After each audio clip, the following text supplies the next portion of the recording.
Eh, les dingueries que je lâche des fois, c'est... Heady One, Kobalade, on a déjà fait. Je sais, Avec les Kumar, gars, on je disait sais, je qu'on sais, voulait. je sais. Restez concentrés. Yo, YouTube! On a Dinos avec l'interview par Mehdi Maizi, le code. Donc, équipe, on est ensemble. Venez, on regarde que Dinos a à en dire pour Ever à Paris. Le pont entre justement le quartier et Paris. Vraiment être la passerelle. Et je voulais que ce soit ça ma musique. Il y en a, ils sont là. Eh, mais comment ça, mon ref, même les fesses de... C'est une blague, c'est une joke.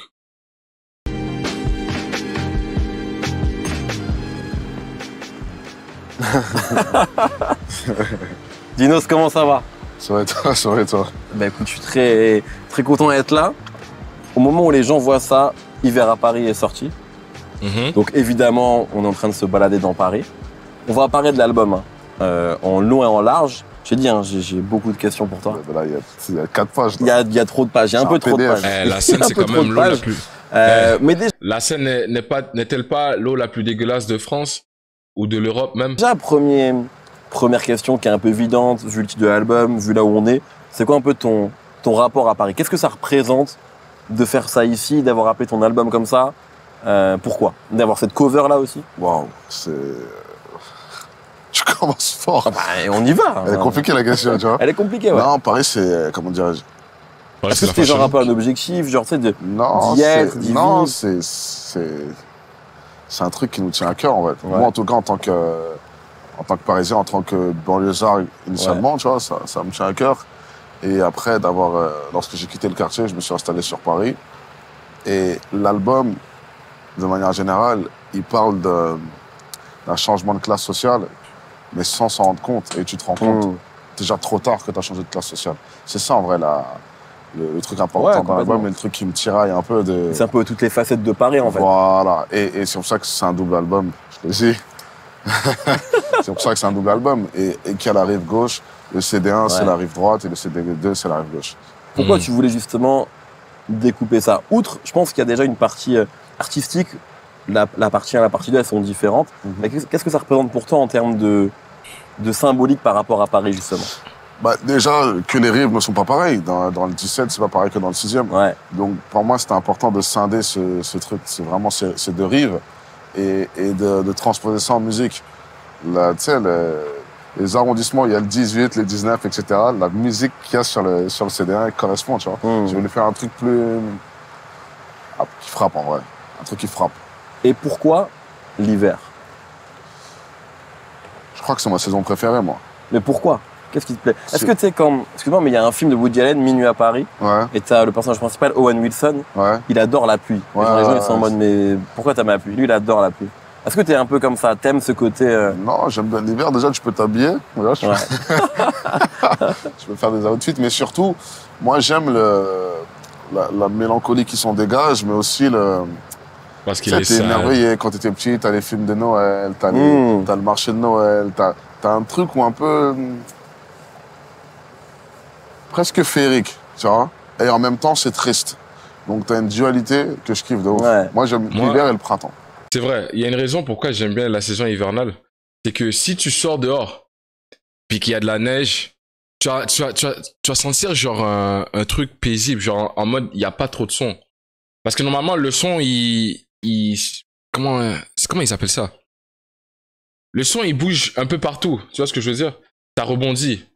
Tu vois, normalement, ça rebondit sur les murs, ça rebondit sur ci, ça rebondit sur ça. Mais quand il y a de la neige, ça vient... T'as l'impression, genre, c'est plus paisible. C'est genre, le son, tu l'entends moins. Je me rappelais, quand je travaillais l'hiver, je descendais mes fenêtres, puis j'allais dans un spot, là, à Laval. Si j'entendais que dalle. Juste la nature. T'as l'impression, le son, c'est genre, il se promène pas trop. Si tu cries, ton cri sera juste entendu là, puis pas trop loin. Alors que si tu cries pendant l'été, tout le monde va savoir que t'as crié, tu vois. Je voulais vraiment compartimenter le truc. Ok. Compartimenter et parler d'un sujet sur une rive et d'autres choses sur notre rive. Parce qu'au final, la rive gauche, ça parle quand même du côté tiraillé de qu'est-ce que je suis devenu. Ouais. C'est ça que je suis devenu, mais qu'est-ce que je deviens en fait? C'est ça la rive gauche. À quel moment t'as compris que tu changeais de classe sociale? Ouais, l'odeur aussi. Donc, comme tu dis, c'est sans s'en rendre compte. Donc peut-être que c'est progressif en fait. Peut-être que c'est là, avec cet album-là, que tu le comprends. L'odeur en fait. aussi. Ouais, je l'ai compris il y a quelques mois en fait. L'odeur est Je camouflée. l'ai compris il y a quelques mois et les quartiers que tu fréquentes. Ouais.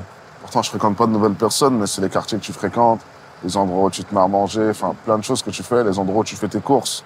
Tu vois, dans 4 saisons, je dis maintenant j'achète des bouteilles de jus d'orange à 9 € le litre et j'ai honte et je me dis mais qu'est-ce que je fais frère, Ouais. tu vois. Et Tu dis, je suis devenu un bobo, je crois ouais, que j'ai honte. je suis devenu un bobo, je crois que j'ai honte. Mais au début, tu te rends pas compte que tu achètes que les prix de ce que tu achètes, c'est plus la même chose, bobo. que les produits que tu achètes, tu vas chercher du bio, des trucs, et il n'y a pas de mal là, ça, tu vois. Non, ben non. Mais c'est juste Il a dit un bobo. Devenu un bobo. Genre, ça lui fait mal. que tu te rends compte que tu as changé dans ta vision de plein de Il voulait pas choses, changer, genre. mais tu le savais pas. Parce que c'était pas l'objectif en vrai. C'est D'avoir ce l'objectif. changement-là. Bobo. En fait, c'est l'objectif, mais il y a toujours ce truc, je pense que Make sense. parfois, quand tu as grandi dans un quartier, c'est pas le quartier qui me quitte, c'est moi qui quitte le quartier, tu vois. Au lieu de dire bobo, Et ce il truc-là aurait pu où dire ça bobo. reste toujours en toi, mais Je suis devenu ça y un est, tu es bobo. plus, t'es ailleurs, t'es là. Un bourgeois. Et des fois, t'as le Bobo. survivor guilt. Le truc de, comment, là, j'ai horreur des gens Ouais, qui le pensent sentiment à... de culpabilité. Ah, mais il y a un enfin, mot français en ouais, mais français. de celui qui s'en est sorti, mais tu t'es Ouais, coupable, voilà. enfin tu te Je sens sais plus ce coupable. que c'est le mot Ouais, ouais. français. Et je suis désolé, j'ai horreur des gens qui disent des mots en anglais. Mais il l'a fait. Comment tu dis Ouais, je suis désolé. Mais j'ai oublié comment on dit en français le survivor guilt. Mais ouais, c'est ce truc-là de t'as Ouais. réussi et tu veux que tous tes amis réussissent et tu veux pas être seul en haut. Moi, en tout cas, je Survivor veux guilt. pas être seul en haut, je me sentirais mal, tu vois. Et en même temps, t'es solitaire. Ouais, je suis très solitaire, mais C'est quoi en j'ai un français? noyau dur très, on va dire restreint, mais La pression du survivant. ouais, je suis un peu des deux, c'est vrai, je suis un peu des deux. Mais quand même, t'as tes proches, t'as ta famille et t'as envie que tout le monde soit en haut avec toi. Ça sert à rien d'être en haut tout seul.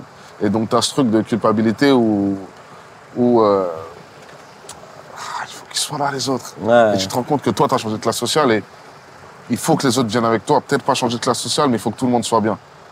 T'es tiraillé, en fait, par toi, tu dois réussir, mais pendant que tu réussis, tu peux pas laisser tes gens en bas, tu vois. Mais tu dis quelque chose comme ça au début de l'album où tu dis, en fait, t'énonces un peu tous les objectifs que tu as réussi à atteindre. Ouais, ouais. Genre, je sais pas, platine, l'argent. J'ai tu vois. performance. Exactement. tout ça, ouais. Mais t'es toujours pas tranquille. En fait, est-ce que ça, c'est pas aussi une course, tu vois, t'as atteint tes objectifs, mais est-ce que la course en avant, elle est pas infinie au final? Genre, est-ce qu'un jour tu peux dire, bon ben c'est bon, ça y est, je Non, suis mais je tranquille. pense que t'as vu dans la vie, on n'est jamais arrivé. T'es jamais arrivé dans la vie. Donc, il n'y a pas de... Tu seras jamais tranquille. Il y a pas de point d'arrivée, il y a Non, pas de fin. C'est comme mon père dit, la récompense du travail, c'est encore plus de travail. Ouais. Tu vois ce que je veux dire? Donc, t'es jamais arrivé. Quand tu montes, t'as des problèmes équivalents à ton ascension. Tu vois. Donc, non, je serai jamais tranquille. On va rentrer dans le vif de l'album, mais déjà, comment t'as vu un peu cet album-là? Moi, d'un point de vue extérieur, quand je l'écoute, et là, je pense que c'est ce que les gens viennent de faire là, je l'ai vu comme un blockbuster, un peu comme le blockbuster de Dinos, tu vois. C'est-à-dire qu'il y a la première partie qui est remplie de gros morceaux et de grosses collaborations, Ouais, et une deuxième partie qui est vraiment beaucoup plus conceptuelle. ouais c'est ça, ouais. Mais pour moi, je l'ai un peu vu comme, tu vois, genre un peu la célébration du style de Dinos. Est-ce que tu l'as vu Ouais, un c'est peu ça, comme c'est ça? ça. Ouais. C'est ça, parce qu'en fait, ouais, c'est ça. C'est un film d'action. Ouais. Mais surtout, le film d'action, c'est surtout la première partie. Et tu vois, quand par exemple, il y a un album, je sais pas, il y a Travis Scott ou Future qui va sortir un album et que tu vois des track listings, des fausses track listings. Ouais. Et ben moi, je voulais que ma track listing, ça ressemble à un troll, genre. Ouais. C'est une fausse track listing, tu vois.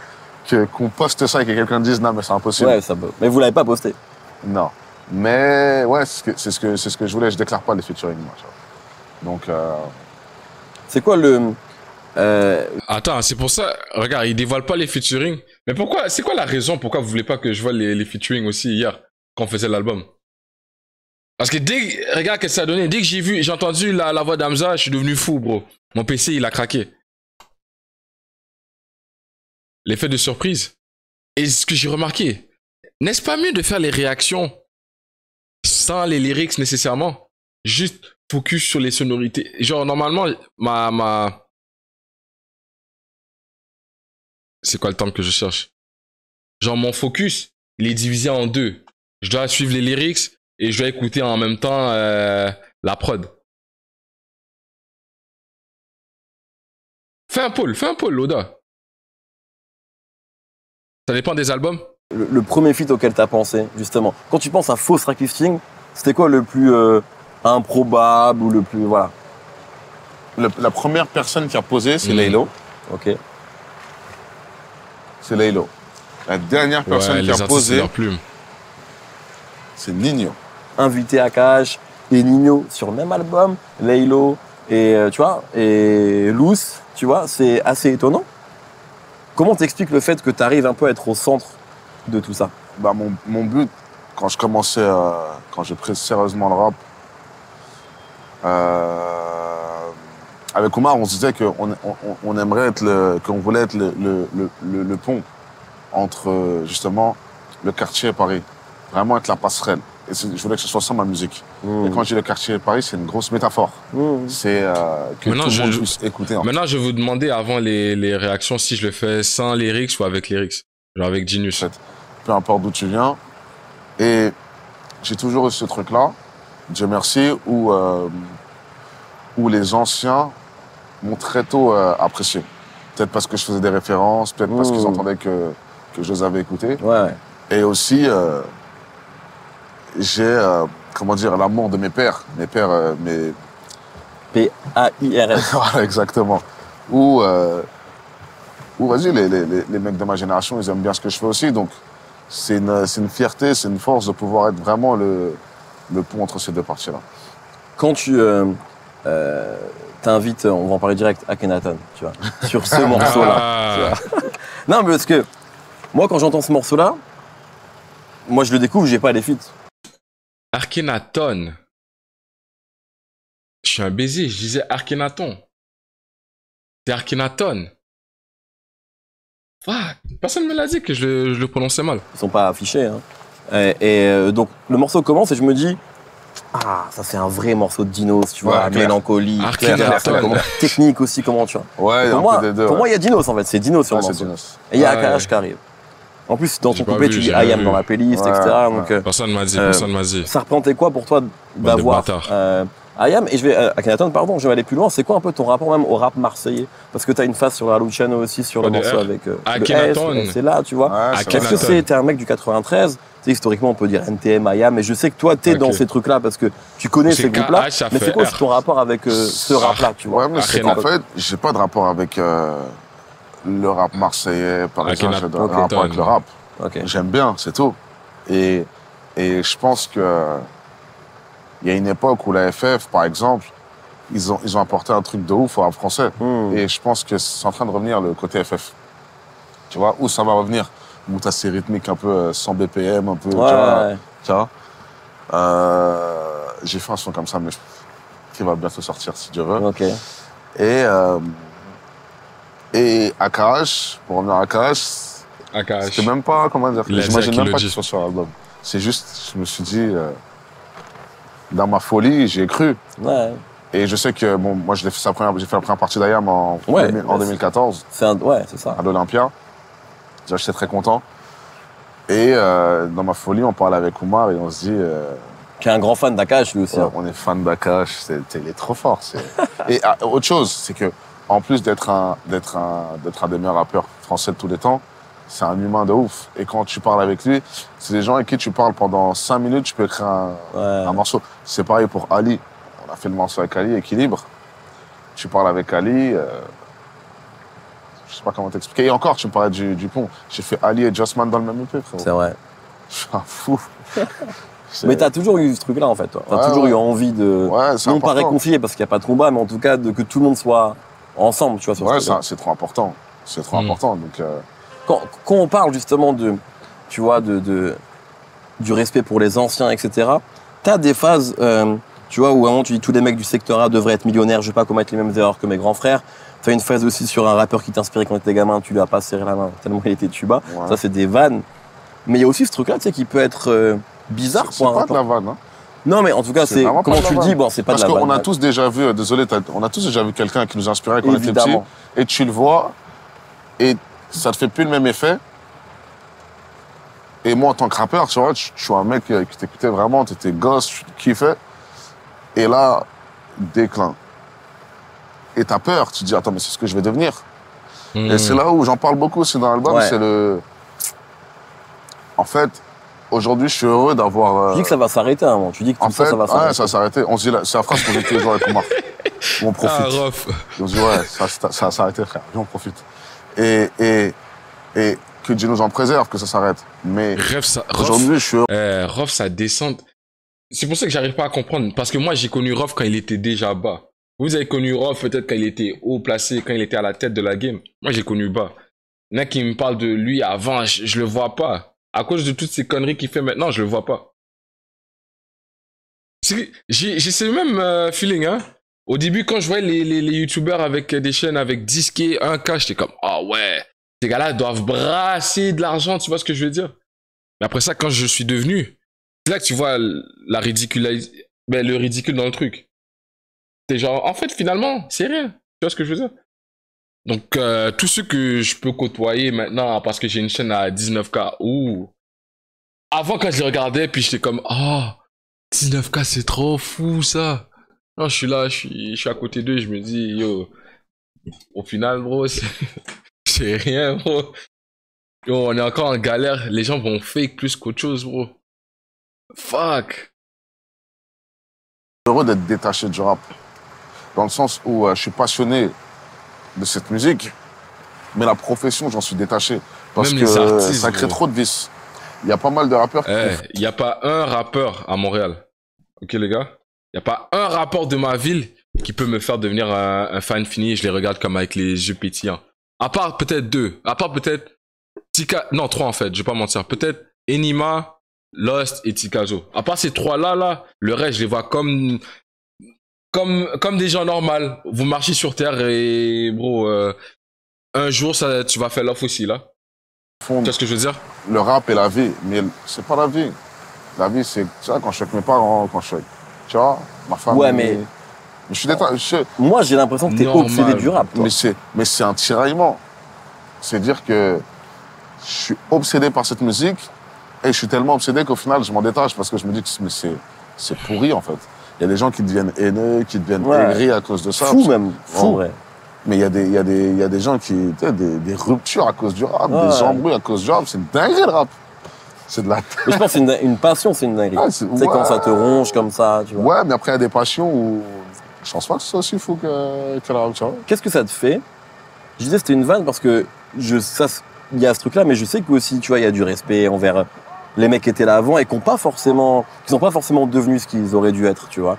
Et qu'est-ce que ça te fait, toi, de se dire que tu as plus de succès que des mecs que tu as admirés pendant peut-être des années, tu vois? Est-ce qu'il y a un truc qui est chelou ou pas du tout? Non, mais non. Ça me... En fait, j'aime bien faire abstraction du succès. Parce que... je sais pas comment t'expliquer. En fait, je suis dans une quête en ce moment dans ma vie, c'est dompter 2 choses. Et parmi ces choses plutôt, tu retrouves le succès et tu retrouves l'argent. Et quand je dis dompter, c'est que ça me fasse rien. J'essaie de faire en sorte de normaliser ces choses-là tout en me rendant compte à quel point elles sont exceptionnelles. Mais quand je te dis dompter l'argent, c'est que gagner une forte somme ne me fasse rien, comme perdre une forte somme, il faut que ça me fasse rien. C'est ça que je tente de dire. Et que vendre beaucoup d'albums, ça me fasse rien parce que j'ai pas envie de me déconcentrer. J'ai encore beaucoup d'objectifs que j'ai pas atteints. Et j'ai pas envie de me déconcentrer maintenant. Et je crois que c'est le moment de ma carrière où j'ai envie d'être le plus concentré. Et tu pourrais facilement te déconcentrer parce qu'il y a peut-être plus de tentations. Tu peux trop te déconcentrer. Ouais. Donc c'est le moment de se concentrer. Et du coup, j'essaie de dompter ces choses-là. Et que t'as vu, j'ai fait une tournée cette année. Dieu merci, où c'était une tournée c'est ma première grosse tournée. Après, comparativement à d'autres artistes, c'est pas une grosse tournée. Et moi, c'est la première fois que je tourne dans toute la France. Je fais des festivals à 25 000 et que les 25 000 personnes connaissent la chanson. Et en fait, quand tu vois ça, tu vois l'immensité du truc, eh ben, ça te rend humble, finalement. Moi, ça m'a rendu humble, finalement, parce que tu te rends compte que ce que tu vis, c'est pas normal. C'est de la dinguerie. Je me lève, je vais sur scène, et je chante avec le public des chansons que j'ai enregistrées des mois ou des années auparavant. Et ces chansons-là, elles changent leur vie. C'est une dinguerie, frère. Et t'as vu, ça peut se terminer du jour au lendemain parce qu'il n'y a rien qui est acquis. C'est pas acquis ce qu'on fait. C'est pas normal. C'est presque de la loterie. Donc, je m'efforce de... Ça marche petit comme grand, hein? Petit comme grand. je pense il y a 4-5 mois de ça, j'avais vu un gars dans mes DM, il m'a dit merci Ro, ou dans mes commentaires, un truc comme ça, genre merci Ro, genre tes vidéos me remontent le moral, genre tes vidéos mettent toujours l'humour, l'humeur. Yo, quand tu fais ce genre de travail, t'es là, je suis dans mon coin, je fais juste écouter une vidéo d'Inos qui parle. Il y a un gars qui va me regarder en train d'écouter Dinos qui parle et dire de la merde. Et lui, ça va lui faire plaisir de le faire, bro. Yo, tu te rends compte? Ça change. Lui, il a passé une mauvaise journée. Sa meuf l'a quitté. Sa meuf lui fait des dingueries, tu vois. Moi, j'arrive, je niaise, je rigole, je parle de Shai, whatever. Lui, il a le barreau. On a le barreau ensemble. Et puis, son humour change. Tu vois ce que je veux dire? C'est fou, quand même. Normaliser ça tout en me rendant compte, désolé à quel point c'est extraordinaire, parce que j'ai pas envie de prendre ça pour acquis. Quand tu dis, excuse-moi, c'est presque de la loterie, est-ce que tu as l'impression que ce qui t'est arrivé à toi, ça aurait pu arriver à un autre rappeur de ton âge et que ça t'est arrivé à toi parce que tu as eu plus de chance, que tu as rencontré les bonnes personnes de bon moment, Non, parce que indépendamment de ton talent? Je rappe depuis plus de 10 ans. Et pour l'instant, mon premier album, Imani, il est sorti en 2018. C'est bon. Et les premiers succès, entre guillemets, commerciaux, c'est, vas-y, Taciturne. Donc c'est 2019. Donc on va dire que je vis bien du rap depuis 2019. C'est avant-hier 2019. Ouais, donc je rappe depuis plus de 10 ans. Donc j'ai passé plus de temps dans la précarité. En galère, entre guillemets. En galère, à cause ou grâce au rap, je sais pas. Furious. Que de temps où je fais des sous. Donc, ouais, non, frère. La main, tu J'ai vois. plus galéré que profiter pour l'instant, tu vois. Si j'ai un fils, je lui dirais de tout faire sauf rappeur. Pourquoi? Pourquoi? Surtout à une époque où maintenant, c'est de plus en plus cool d'être rappeur. Et ça marche pour de plus en plus de gens. Elle est grave, cette phrase. Ouais. Elle est grave. Si j'ai un fils, je dois tout faire sauf d'être rappeur. Charles Théma, que j'aime tracteur. Pourquoi? Ouais, non, je pense que... Bon, j'ai pas encore d'enfant. Donc, je sais pas comment je serai. Mais après, c'est une phase de rappeur. Oui, c'est une phase. J'espère que mon fils, s'il veut être rappeur... Non, je vais dire non, ouais, je suis un mytho. Ouais, non, frère, c'est dinguerie de rappeur. Non, frère. Ouais, non. Je veux dire, fais autre chose. Il y a grave des trucs que tu peux faire, mais... En fait, quand je dis ça, c'est ironique, mais c'est le truc de vouloir le protéger parce que c'est trop néfaste, ce milieu. C'est malsain, il y a de la jalousie, il y a de la haine, il y a de la... Il y a plein d'animosité pas nécessaires, tu vois. Et c'est ce que je me dis, si j'ai un fils, j'aimerais lui éviter de ça parce que faut être fort mentalement pour tenir dans ce milieu. Et il est pas propre. C'est pour ça que je disais que je prends du recul par rapport au rap parce que, vas-y... Maintenant que tu es vraiment dedans... Dossé, il a dit une phrase, il a dit « Dieu merci, j'ai connu le rap avant de connaître les rappeurs. » Tu vois. Ouais. Tu vois, les rappeurs, les amis des rappeurs. C'est comme les amis des footeux, c'est les mecs qui te déflament le plus. Tu dis sur l'album que tu es misanthrope, que tu es devenu misanthrope. Ouais. C'est vrai, ça? Non, c'est pas vrai. Tu le dis, en tout cas. Ouais, non, c'est pas vrai, mais... Je suis méfiant. Je suis méfiant. Ouais, je suis très méfiant. Mais je fais beaucoup d'efforts sur ma sociabilité. Parce que j'étais peut-être moins sociable avant et plus méfiant. Donc aujourd'hui, je suis plus avenant et tout. Mais comme je dis tout le temps, j'ai un taux de sociabilité restreint dans le sens où on va rigoler. Après, j'ai besoin d'être seul. J'ai besoin d'être dans ma zone et tout. Je sais pas... Moi, je suis un mec, je peux rester avec toi, on peut rester, on dit rien pendant 1 heure, on se parle pendant 5 minutes, après je redis rien et tout, tu vois. Ouais, c'est comme ça, Ouais, c'est pour ça que j'ai fait l'album Taciturne, en vrai, c'est juste comme ça, en vrai, tu vois. À un moment, tu dis aussi, je crois que c'est sur la deuxième partie, tu dis que t'as peur de devenir le cliché du rappeur. Encore pire, j'ai dit, j'ai l'impression de devenir le cliché du rappeur, j'ai dit, le cliché du rappeur. Ah putain, j'ai oublié, bref. Ouais, mais est-ce que ça te fait peur aussi? Je parle de montres, de voitures, ouais, exactement. Et tous ces trucs-là. Je vais pas devenir vraiment l'archétype du rappeur, là, le truc qu'on a dans la tête quand on voit le rappeur et voilà, le mec qui met tout dans ses habits, qui investit pas dans l'immobilier, qui fait pas de business, qui prend les choses pour acquis, qui est dans le lifestyle, en vrai, tu vois. Je pense que... Après, peut-être que c'est une question d'âge. Ouais. Et j'approche la trentaine et que je me pose des questions que je me posais peut-être pas il y a 2 ans, tu vois. Et que je me dis, voilà, j'aimerais bien fonder un foyer. Moi, j'ai l'impression que tu t'es toujours posé des questions. Ouais, beaucoup, mais je pense que là, je suis plus peut-être dans un truc de me poser dans la vie. Ok. Où je me dis, j'ai envie de me poser, voilà. Mais c'est pas pour autant que je perds la folie que j'ai. Mais peut-être que j'ai pas envie de dire ça, mais peut-être quelque part. J'aime pas les gens qui disent ça, mais. L'album de la maturité, tu vas dire ça? C'est toi qui l'as dit. Je l'ai pas dit. C'est toi qui l'as dit. Non, je t'ai fait le dire, je l'ai pas dit. Mais quelque part, en y repensant. Non, mais. Peut-être.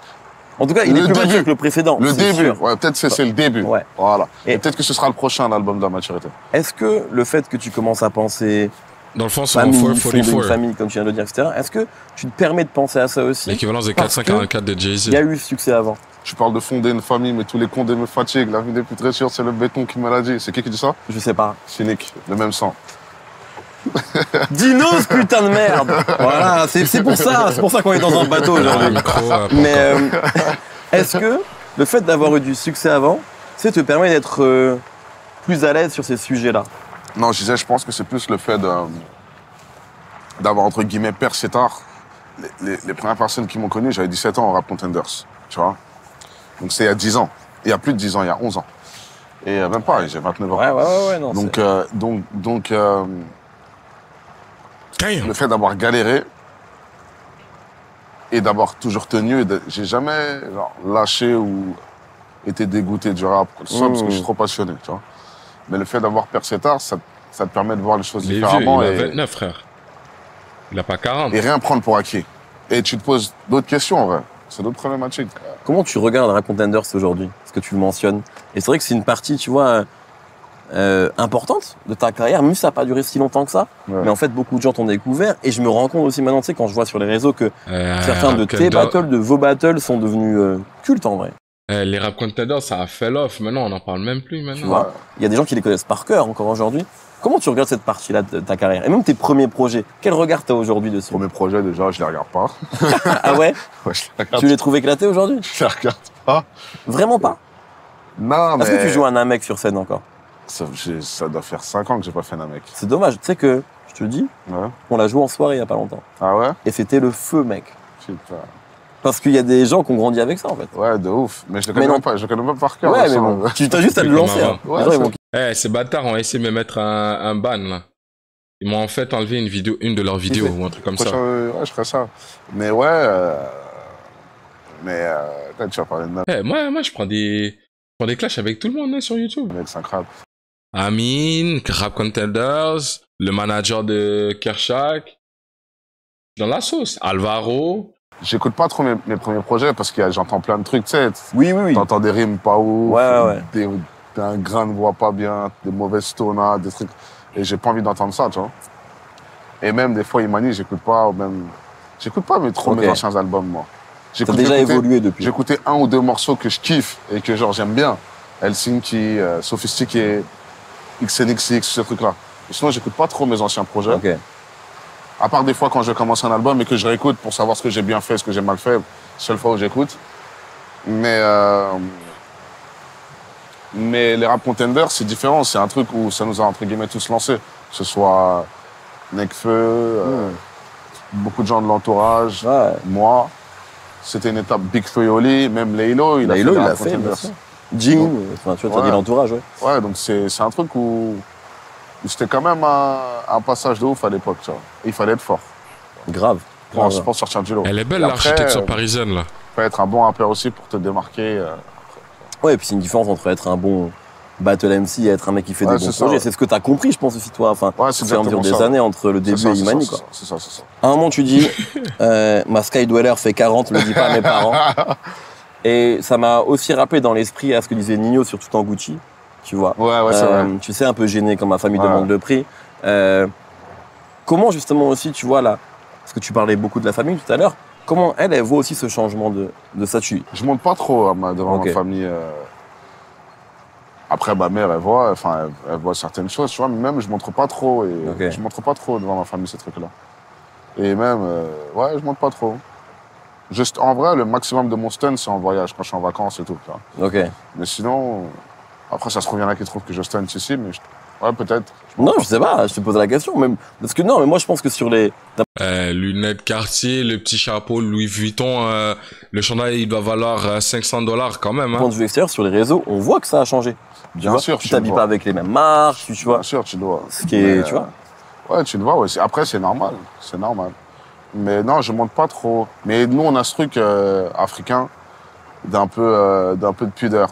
Tu vois, dans les lieux publics, on parle doucement. Enfin, moi, je suis comme ça parce que c'est comme ça que j'ai été éduqué. Je vais pas rentrer dans le débat social, mais ouais. Frère, regarde moi par exemple. T'as l'habitude de chandail, ça fait en tant que 3 fois vous allez me voir en live avec. Tu vois, je suis né au bled. Donc, quand t'es petit, il y a certains moments où on a pu me faire sentir comme si j'étais peut-être de trop. Donc, tu dois être discret dans certains endroits, dans certains trucs.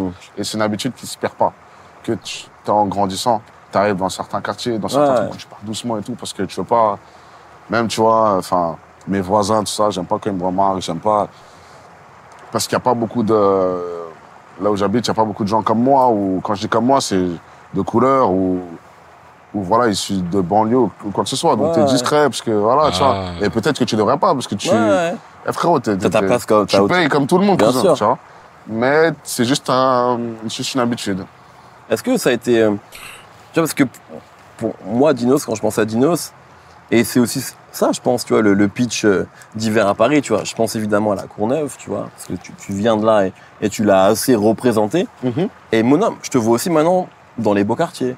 Je vais dire un truc, hein. C'est rien contre Mehdi Maizy. Mais j'ai l'impression à chaque fois qu'il a une discussion avec quelqu'un, c'est genre il parle à un goat. Genre toutes ces interviews, t'as l'impression qu'il parle au meilleur rappeur du rap FR.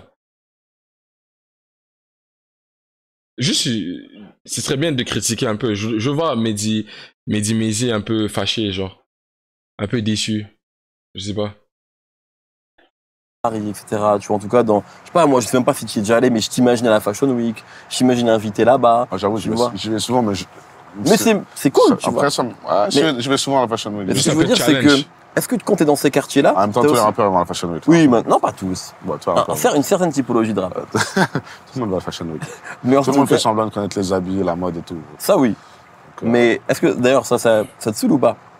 Parce que toi, t'es là-dedans, j'ai l'impression. Ouais, mais tu t'en fous. C'est comme si les mecs, ils font semblant de connaître le rap et moi, je dis, ouais, ça me saoule. J'ai plus l'âge. Enfin, ils font ce qu'ils veulent, les mecs. C'est un truc de aigri de dire, ouais, ça me saoule. Je sais pas, t'es pas aigri. Et un peu d'amour propre. Pour moi, de toute façon, les gens aigris, je sais pas, c'est les mecs chauds. Un peu d'amour propre, de fierté, je sais pas. Tu vois. Mais quand un mec, il connaît rien au rap, il arrive, il fait le mec, ça te casse pas des couilles? Quand un mec, il connaît rien au rap, et même il va dire -1 avec Nekfeu, meilleur passe-passe de l'histoire du rap, alors qu'il a découvert le rap il y a 5 ans. Est-ce que ça te casse pas les couilles? Parce que c'est irrespectueux pour des trucs. En fait, je crois que les gens qui donnent leur avis sur le rap, il y en a tellement, et il y a tellement de gens qui se sentent légitimes, qu'aujourd'hui, la meilleure des réponses, c'est le silence. C'est genre, ok, si tu veux, ok, si tu veux. Ok. Je fais, tiens, je suis à un stade aujourd'hui de ma vie où, ouais, je suis ok, si tu veux. Tu donnes moins d'importance à ce qui est dit comme ça sur les réseaux. Je donne de l'importance à un mec qui m'écoute depuis le début et qui va me dire, j'aime pas ça, parce que si, parce que ça. Mais j'aime bien ci, j'aime bien ça, mais voilà, tu vois. Mais t'es des pseudo-puristes, c'est tout. Ok, si tu veux, je te dis. Mais ça, pour moi, là, on touche aussi à un truc qui est intéressant, dont tu parlais dans Surcoté, sur l'album d'avant, et dont tu parles aussi là, tu sais, c'est... À un moment, tu dis, j'enchaîne Roro sur Roro, viens pas me dire que je suis finito, tu vois. Ouais. Il y a un peu ce truc-là, tu sais, à un moment dans une carrière, je pense, d'artiste qui commence à avoir du succès, où t'as une sorte de, tu sais, de tiraillement, peut-être pas tiraillement, peut-être toi, t'es pas tiraillé, mais en tout cas de scission, peut-être entre ce que toi, t'as envie de faire, et ce que certains ont envie que tu fasses, tu vois. Attends, Tokiski, c'est qui a demandé à Maes ce qui faisait la forme entre lui et Booba? Arrête. Il y a un intervieweur qui a vraiment demandé ça? Yérim.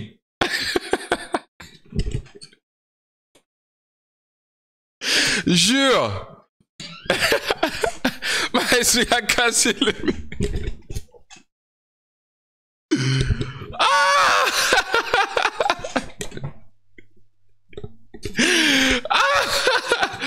Attends, j'ai besoin de voir ça après, putain. Ou ils vont dire... Ah, il est fort, hein. C'est bon, il fait un feat avec un tel, oh, il fait ça, finito, tu vois. Et toi, en même temps, ça marche plus qu'avant. Donc, techniquement, tu peux pas être finito. Non, il y a des gens qui aiment plus Dinos, il y a des gens qui aiment pas Dinos. Hein. Mais les gens, en fait, quand j'ai Dinos, que je parle de moi à la troisième personne, c'est je parle du produit Dinos. Parce que moi, au quotidien, je suis pas Dinos quand je me réveille. Faut que j'aille voir ces vidéos. T'es pas encore Alain Delon. Non, mais moi, aujourd'hui, j'ai vraiment ce détachement avec le rap. Donc pour moi, Dinos, c'est presque devenu genre une marque. Ouais, voilà, une marque, tu vois. Et tu vois, comment dire. Ouais, c'est une marque, mais tu mets beaucoup de toi dedans. Oui, bien sûr, mais je pense que quand je me réveille, je me dis même pas que je suis un rappeur. Enfin, j'ai vraiment... Après, peut-être que c'est une passe, mais j'ai vraiment du recul t'es là-dedans en ce moment. Avec le rap. Franchement, j'ai envie d'être bien dans la vie. Baiser, il est fort. Dans la vraie vie. J'aime bien. Genre vraiment bien heureux dans la vie et détaché du truc du rap. Tu vois. Mais déjà, Dino, c'est clivant. Pour commencer, t'as un mec, on sait pas trop si... T'as un mec de quartier qui te rappe l'amour, qui se prend pour un mec qui fait du grand français, des fois lyriciste, des fois il se prend pas la tête sur ce qu'il écrit, des fois il rentre en cabine, il n'écrit pas. Enfin, des fois il y a de la facilité. Donc ça peut être clivant, comme ça peut être très attachant. Quelqu'un qui s'identifie à Dinos et qui va aimer, tu vois. Donc moi je comprends les gens qui aiment pas ma musique et qui aiment même pas ce que je représente et ce que je dégage. Et c'est tout à fait normal, tu vois. Et il y a un son où je dis si j'étais pas Dinos, ça se trouve je m'écouterais pas non plus, tu vois. Donc il y a ça. Deuxièmement, il y a les mecs qui ont connu Dinos avec Imani. Ouais. Tu vois, Imani avec Taciturn, tu vois, et qui aiment moins aujourd'hui parce que c'est plus le même. Dinos, c'est pas, il y a la même essence, mais c'est plus pareil. Et quand on faisait Stamina, au tout début, j'avais d'autres types de morceaux, mais ça allait être pour contenter les gens qui aimaient Taciturn. Et j'avais vraiment ce tiraillement de qu'est-ce que je fais. Est-ce qu'on passe un step en sachant pertinemment qu'on va potentiellement perdre des gens et qu'on se dit qu'on va les récupérer après. Parce que la deuxième partie d'hiver à Paris, en vrai, c'est pour ceux qui ont kiffé Taciturn, tu vois. Et donc, est-ce qu'on prend ce pari-là ou est-ce qu'on reste dans du rap de niche? Aujourd'hui, je veux pas être dans une niche. Moi, ça m'intéresse pas d'être dans une niche, mais je respecte ceux qui y sont. Mais j'ai pas envie d'être dans une niche. Je veux faire des festivals, rapper devant 30, 40, 50 000 personnes, faire des Bercy si Dieu veut qu'on le remplisse, et on va le remplir. Et tous ces trucs-là, tu vois. Donc, tu te dis, il y a des décisions à prendre, il y a des choix à prendre, et vas-y, tu les prends. Et tu vas, tu vois, tu risques tout et tu vas. Il y a un moment où tu es obligé, en fait, de ne plus penser au public. Enfin, tu y penses, mais je veux dire, si j'y pense. Tu peux pas faire en fonction d'eux. Non, tu fais pas en fonction d'eux, mais si je fais en fonction d'eux, Hiver à Paris, c'est pas l'album qu'ils attendent déjà. Exactement. Tu vois, donc, ouais, de ouf. Je fais ce que je veux déjà, c'est ma musique. Si tu aimes, tu aimes. Si tu aimes pas, tu écoutes Taciturn, frérot. Tu vois, ou Imani, ou peu importe, tu vois. C'est quoi, mis à part celui-ci, c'est quoi le meilleur album de Dinos? Je saurais pas. En fait, tu vois, tu te rappelles quand Jay-Z l'a fait. Ils sont tous classement. Le pire classement du monde. Ouais, le pire classement des albums de Jay-Z. Ouais, d'accord. C'est un malade, déjà, pour commencer. Mais t'as vu, c'est quoi, il y a 7 ans qu'il a fait ça? Ouais, un truc comme ça. Il y a 7 ans. Il y a 7 ans, il te classait Reasonable Doubt qui est sorti en 96. Ouais. Volume 1 qui est sorti en, je pense, 97, 98. Blueprint qui est sorti en 2001. Il faut 2 du temps. qui est sorti en 2. Black Album qui est sorti en 2003. Kingdom Come qui est sorti en 2000. Je trouve ça, sa discographie au pote, tu vois. Donc c'est, j'ai pas encore, je pense que mon premier album, c'est en 2018. C'est vrai. C'est encore frais. Et c'était avant-hier 2018. Ouais. Tu vois? Donc, je pense qu'il faut encore du recul, sûrement. La seule raison pourquoi il y en a qui n'écoutent pas Jay-Z, ils pensent qu'il est sataniste. Dès que tu commences à percer, il faut s'y attendre. Ils vont dire que tu es sataniste. C'est comme Caris qui disait, genre, tu bois du sang, Caris? Est-ce que tu es sataniste? Bon, c'est du rap. Rap is rap. Pour donner un vrai classement, je suis pas encore. Il y a, tu dis, je veux faire des Bercy, des festivals. Justement, il y a quelqu'un qui a rempli Bercy 2 fois cette année, c'est Laylo. Il est sur album. C'est pas la première fois que vous collaborez ensemble. Et il est même 2 fois sur album. Ouais. L'enfant de Laylo. C'est quoi votre relation là, tous les deux? Parce que, franchement, moi, sur le papier, à 4 ans, tu m'aurais dit Dino Laylo, j'aurais. Les gars, on fait une outro 2 minutes. À la fin, il fait juste fredonner et il te laisse sur ton. Hein? Tu vois? C'est pas forcément. Je vais voir. Tu vois? J'ai la vidéo du jour où on a fait Petit Anderson. Ok. Tu vas voir. Putain. Mais j'ai l'impression que, genre, maintenant, c'est facile de faire de la musique tous les deux, quoi. Il est venu pour faire Triste Anniversaire. Ok, donc juste pour. Ouais. Mais le morceau n'avait rien à voir. Il est venu, il a enculé mon morceau. Il a tout changé sur mon morceau. Il m'a dégoûté de mon morceau. En fait, je voulais faire il y avait un côté un peu dubstep dedans. Il y avait un drop, ça pétait et tout le son, tu vois. Ok. Et il me dit, vas-y frère, on est en 2022, tu vois, avec son accent du sud, ton accent de... En 2022, tu fais de la dubstep, c'est cheap. Ouais. Et je l'ai regardé, genre, je regardais les autres, elle est en train d'insulter mon son, là, genre. Là, il critique mon son, genre. On peut pas. Et donc, on a tout changé, on a changé plein de choses. Et même ce que tu entends, c'est une version, on a dû faire 7 versions du son. Et au final, il y avait un couplet de Laylo où il rappelle. Ok, que vous avez enlevé. Ouais, que j'ai enlevé, j'ai raccourci. Qui était plus long. Et il rappait de ouf et tout. Mais au final, je me suis dit que c'est mieux si c'est concis. Et que, bah, tu vois, aujourd'hui, j'en suis au sacrifice. J'arrive à sacrifier des couplets de mon refrain Laylo, parce que je sais que ça va emmener le truc plus loin, tu vois. Et quand on a fini ça, on voulait faire un autre morceau. Je me suis dit, on va faire un autre son. Tout ça, c'est en une session? Ouais, c'était une soirée. Et je lui ai dit, bah, tu sais quoi, laisse-moi short vite fait, je vais parler avec Oumar ou je vais traîner, et commence un truc et je suis pas là. Comme ça, je vais pas te dire, fais comme ci, fais comme ça, parce que je suis au studio, je suis très impliqué. Ok. Et je lui ai dit, vas-y, je reviens dans 30-40 minutes. Et il était avec Amine Farsi, ils ont commencé ça. Et je reviens, il avait une top line, je crois, il avait Midges, si on veut, focaliser sur le bif. Et là, je suis arrivé, je dis, ouais, c'est chaud, let's go, on y va. Okay. Et après, on s'est amusé, passe-passe. Et le morceau, il est très court et je suis content qu'il soit court, le morceau. Il est efficace, de ouf. Ouais, je trouve ça stylé, moi. Un autre morceau dont je voulais qu'on parle, c'est Porte Suicide. Ouais. Qui est un morceau facile à écouter, mais bizarre en même temps. Parce que, tu vois, il se passe plein de choses dessus. T'arrives très quinri, je trouve. Ouais. Ça flex beaucoup. Ouais. Après, il y a Nino qui arrive, tu vois, sur ce morceau-là.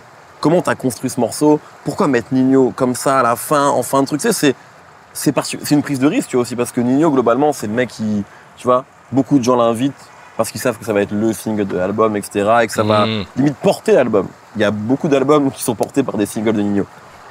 Peut-être que votre morceau, il va tout péter, mais il n'est pas pensé pour ça, en tout cas, tu vois. Non, en fait, t'as vu, dans ma carrière, j'ai jamais invité un artiste pour profiter de lui.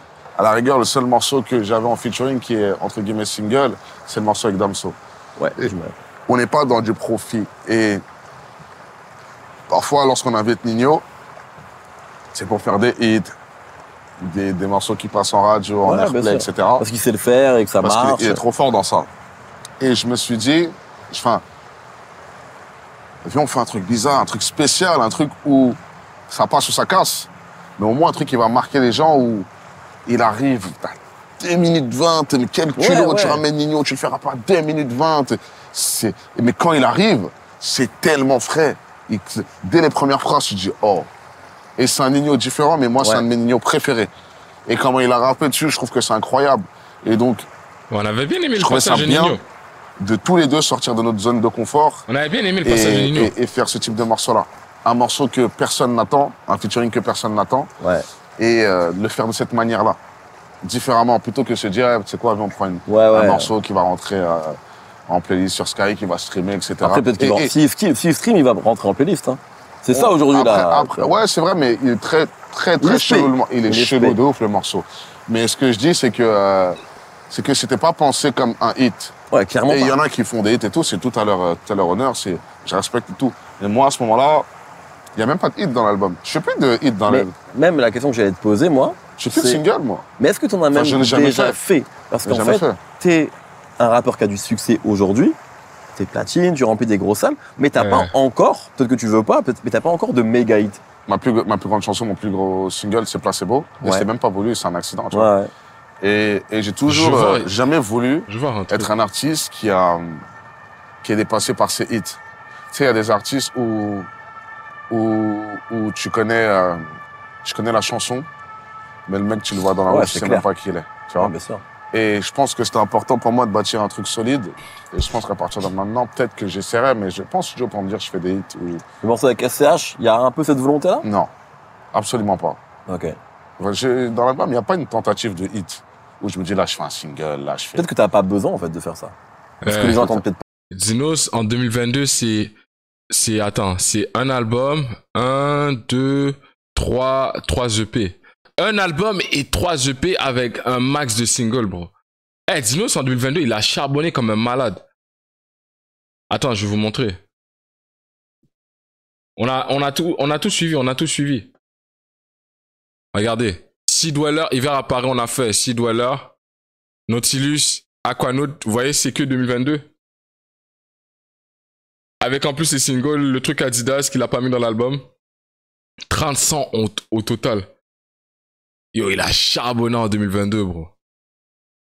Pas ça de toi, comme ils n'ont pas ça de Laylo, ils ont pas ça de... Tu vois. Peut-être, mais au final, Spécial, c'était un single, tu vois, ça tourne en radio. C'est pour ça que je dis ça tourne en radio que... aussi. Oui, Spécial, oui, ok. De Nekfeu. Ah oui. Nekfeu Oui, mais c'est pas un méga hit. Enfin, Laylo et Nekfeu plutôt. Ouais, c'est pas un giga hit, tu vois. C'est pas un giga hit, c'est vrai, mais c'est son hit. C'est son hit, c'est son hit fanbase. Exactement. C'est bien. Ouais, moi, je cours pas après le hit. Après, si demain j'en ai, c'est bien. Mais genre, je cours vraiment après l'album. Je connais tes refs, tu vois. Les Jay, tu vois, c'est aussi des mecs qui ont toujours su alterner rap de connard, tu vois. C'est un compliment. Et méga hit, tu vois. Des gens qui ont su faire ce grand écart-là. Et comme je sais que tu les regardes, tu les as étudiés même. Ouais, t'as raison. C'est pour ça. C'était peut-être plus un J. Cole qu'un Drake. Peut-être. Peut-être au final. Peut-être, mais il n'a pas eu beaucoup de hits, J. Cole, c'est vrai. Pas de méga hits, évidemment, ça cartonne, tu vois, il vit très bien, mais tu vois. Ça, non, peut-être. C'est peut-être ça le jeu. Peut-être. C'est quoi ton double album préféré? Et est-ce que, quand tu fais celui-là, t'en as un en tête? Pas en mode je reproduis, juste en mode je dois. Ready to die. Je me bagarre contre ça. Non, le double album, je l'ai fait parce que. Ouais, c'était un besoin, j'ai compris. C'était nécessaire. En fait, ce que je voulais dire, il fallait vraiment que je scinde l'album en deux. Ouais. Et je me suis dit, je suis obligé Ça pourrait être deux albums solo différents, en fait, presque. Ouais. Ça pourrait. Donc il y en a un, c'est Big Boy, et l'autre, c'est André. C'est peut-être Outcast, en fait. Ouais. Speakerbox, Love Below. Ouais. Life After Death. C'est celui-là le meilleur. Ouais, c'est ça le meilleur de l'album. De rap, en tout cas. Ouais, je crois. Hein. Ouais, je pense que c'est ça. Après, je dirais une mixtape, une double mixtape qui va marquer en 2005 Barrier plein. Après, c'est autre chose. Barrier plein. La toute première mixtape de cette déco. C'est cool que tu cites ça. Ouais. Barrier plein, ça m'a. Blueprint 2 bah, Blueprint 2, je l'aime beaucoup, mais il y a du déchet. Ouais, il y a plus de déchets que. C'est quoi tes morceaux préférés de Blueprint 2? Non, il n'y a pas plus de déchets. Il y a Lenny Kravitz et Sean Paul, il faut les enlever. Ouais, de ouf. Tu vois, mais non, il y a des bons morceaux. Some People Hate. Bref, les singles sont pas ouf. Meet the Parents. Comment ça s'appelle ça? Meet the Parents, le Storytelling. Ovi Baby, la prod de Josh Baez. J'ai écouté ça. Dès qu'on sort d'ici, je réécouterai Blueprint 2. Non, c'est un bon album. C'est un vrai bon album. Mais pour moi, c'est exactement Jay qui veut faire comme Pac et Biggie. Et qui fait pas comme Nas sur Street Disciple qui se loupe aussi en vrai sur cet album-là. Moi, j'aime pas Street Disciple. Moi non plus. Je garde vraiment pas grand-chose dessus. Mais ouais. Double album. Attends, j'espère. Non, c'est tout. C'est mes double albums préférés. Diplomatic Immunity, je pensais que tu m'en parlais. Je te connais quand même. Je suis désolé. C'est peut-être même celui-là. Désolé. Pour toi, en tout cas. Non, parce qu'il y a des déchets aussi. Ouais, c'est vrai. Il y a beaucoup de déchets. Il y a beaucoup de morceaux incroyables, mais il y a beaucoup de déchets. Et il y a des déchets. Mais il y a des solos incroyables. Il y a un solo de Jewels qui est incroyable. Il y a des morceaux. Il y a trop de morceaux en vrai. Il est dans le top 3 Diplomatic Immunity. Dernière question, pour de vrai, c'est que il y a beaucoup de choses qui sont abordées vraiment dans cet album-là.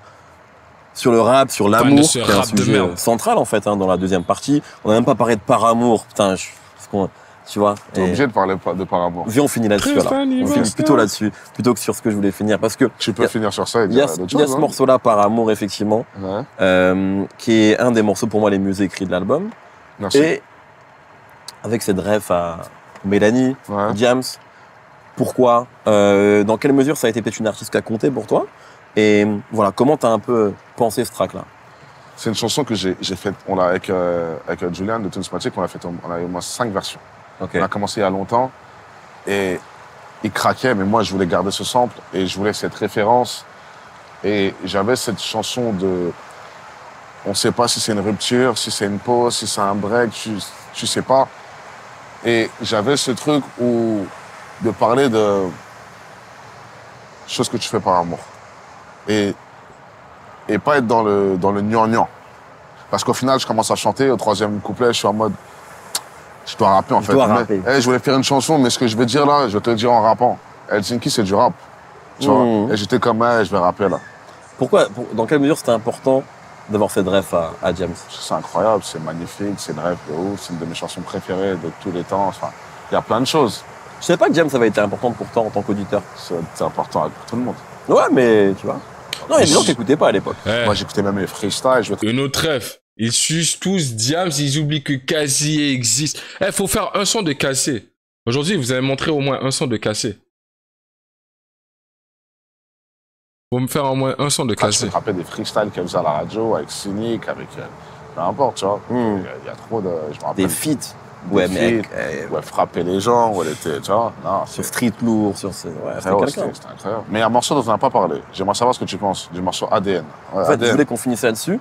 En C'est fait, un morceau où, en fait, je sais pas comment les gens vont le prendre. En fait- et s'ils vont comprendre mon point. moi, j'ai l'impression, justement, enfin, finir là-dessus, que c'est ce qu'on comprend vraiment dans la deuxième partie, c'est qu'il y a aussi. Et c'est ce que tu viens de dire, en fait, c'est que j'ai l'impression que tu es de plus en plus apaisé. Et que tu es aussi. À un moment, tu dis, et si je t'ai jugé pour quitter, excuse-moi. Bah oui. Et en fait, tu as vachement ce truc-là dans l'album, c'est-à-dire. Peut-être parce que tu as peur de devenir quelqu'un d'autre, Ouais, tu as l'air aussi de désolé de celui que tu as pu être par moment, c'est vrai, tu vois. T'as Et j'ai un compris. peu l'impression que c'est ça aussi, Ouais, tu c'est vois, ça, un des c'est propos ça. de l'album, tu vois. Ouais, c'est c'est ça. tu veux être meilleur, en fait, tu vois. Ouais, bah oui, c'est le combat tous les jours, c'est le combat au quotidien. Mais ouais, c'est ça. Mais ADN, ça il était dur à écrire ce morceau et j'avais peur que les gens comprennent pas mon point, comprennent pas ce que je voulais dire ouais, c'est juste en fait, aujourd'hui, on a une époque où on juge tellement et que parfois on blesse les gens sans s'en rendre compte. Ouais. Et je me disais, ça se trouve, j'ai blessé des gens, je suis pas au courant parce que j'ai pu faire des blagues, parce que je fais souvent des blagues et j'en ferai toujours. Et même sur les genres, parce que on peut rigoler de beaucoup de choses, peut-être pas de tout, mais beaucoup de choses. Ouais, et ouais. je pense que voilà. Et puis on a grandi avec ces blagues-là, même si elles n'étaient pas voilà. ok, tu vois. Et donc, Mais je ferai toujours des blagues comme ça. Mais au bout d'un moment, je me disais, mais ça se trouve, il y a certaines personnes que ça fait pas rire, tu vois. Ouais, Et peut-être que ça touche et peut-être que ça blesse, et ça, je le comprends. Et ce que je voulais dire, c'est je suis désolé. Je suis désolé. Et justement, le refrain, il dit, te sens pas obligé de mentir. Tu te sens pas obligé de t'enfuir. On a tous, tranquille, on est ensemble, tu vois. Mais je ferai toujours des blagues. Hiver à Paris est disponible. Ouais. Bravo, Dinos. Bon album. Voilà. Vous savez ce qui m'a le plus...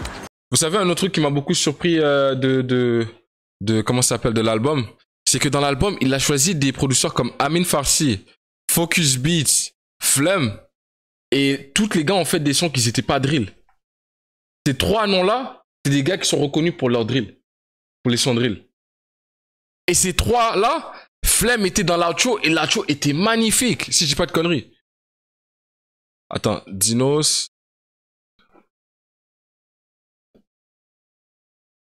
Focus Beats sur... Yo, Focus Beats. Flem m'ont surpris. Amine aussi. Je vais vérifier pour voir si je... Triste anniversaire. Regarde, Amine Farsi 29. J'ai dit Flem, mais c'était Amine Farsi. Et sur le Flem, et sur le Amine. Les deux m'ont surpris. Regarde, producteur, Amine Farsi. On va voir tous les producteurs. Amine Farsi, Augustin Charnet, K6, Focus Beats. 29 Twinsmatic. Ouais, Amine Farsi, bro.